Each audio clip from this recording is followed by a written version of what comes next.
అందరికీ నమస్కారం. నేను డాక్టర్ దివ్య, నెల్లిమర్లలోని మిమ్స్ హాస్పిటల్లో ఈఎన్టీ సర్జన్ని. ఈరోజు మనం సింగర్స్ అండ్ టీచర్స్లో కామన్గా వచ్చే వోకల్ నాడ్యూల్స్ అనే ప్రాబ్లం గురించి తెలుసుకుందాం. వోకల్ నాడ్యూల్స్ అంటే మన స్వరపేటికలో రెండు చిన్న కంతులు ఫామ్ అవ్వడం. కంతులు అంటే సాధారణంగా చాలామంది క్యాన్సర్ కంతులు ఏమో అని భయపడుతూ ఉంటారు, కానీ ఇవి నాన్ క్యాన్సరస్ అంటే క్యాన్సర్ కాని కంతులు అన్నమాట.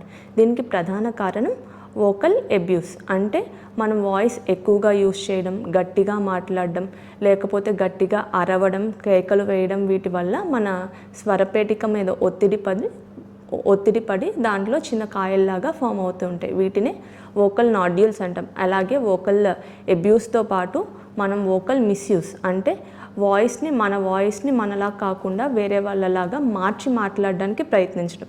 దీనివల్ల కూడా మన స్వరపేటిక మీద ఒత్తిడి పడి ఈ చిన్న నాడ్యూల్స్ అనేవి ఫామ్ అవుతూ ఉంటాయి. ఇది కామన్గా సింగర్స్, టీచర్స్ అండ్ అలాగే వెండర్స్ అంటే కూరగాయలు, పళ్ళు ఇవి అమ్ముకునే వాళ్ళతో పాటు గట్టిగా మాట్లాడేవాళ్ళు అంటే పూజారులు మంత్రాలు చదువుతారు కదా, అలాంటి వాళ్ళలో ఎక్కువగా వచ్చే అవకాశం ఉంటుంది. సో వీటి వల్ల మన దగ్గరికి ఎలా వస్తారు అంటే వాయిస్ చేంజ్ అంటే హోర్స్నెస్ ఆఫ్ వాయిస్ అంటాం. గొంతు బొంగురపోవడం అనేది దీని ప్రధాన లక్షణం. దీంతో పాటు గొంతులో ఏదో ఉన్నట్టుగా ఉండడం అండ్ వాయిస్ గట్టిగా రాకపోవడం. ఇప్పుడు మనం ఏమైనా మాట్లాడుతున్నాము అంటే ఆ మాట పూర్తిగా కంప్లీట్ చేయలేకపోవడం. ఒక సెంటెన్స్ చివరి వరకు మాట్లాడలేం, మధ్యలోనే మాట ఆగిపోతూ ఉంటుంది. దీన్ని వాయిస్ ఫెటీగ్ అని అంటాం. ఇవన్నీ ఈ వోకల్ నాడ్యూల్స్ యొక్క ప్రధాన లక్షణాలు. వీటికి మనం తీసుకోవాల్సిన జాగ్రత్తలు: ఒకసారి మీకు వోకల్ నాడ్యూల్స్ అని తెలిసింది అంటే లేకపోతే మీకు గొంతు బొంగురపోయింది అంటే మీరు మొదటిగా వాయిస్ రెస్ట్ ఇవ్వాల్సి ఉంటుంది.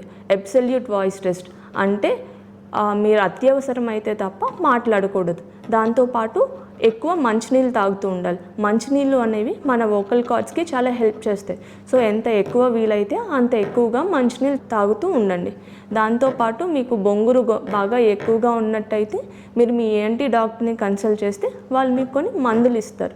ఆ మందులు తీసుకుంటూ ఈ జాగ్రత్తలు పాటిస్తే కనుక ఈ initial stages of vocal nodules పూర్తిగా తగ్గిపోయే అవకాశం ఉంటుంది. అలా కాకుండా మీరు డాక్టర్ని కన్సల్ట్ చేయకుండా ఎక్కువ రోజులు అలానే ఉండిపోతే కనుక ఈ కాయలు అనేవి ముదిరిపోతాయి. ఒకసారి కాయలు ముదిరాయి అంటే దానికి అల్టిమేట్గా సర్జరీ చేయాల్సి వస్తుంది. సో ఎక్కువ రోజులు బొంగుర ఉంది అంటే కనుక నెగ్లెక్ట్ చేయకుండా మీ ENT డాక్టర్ని కన్సల్ట్ చేయండి. Thank you.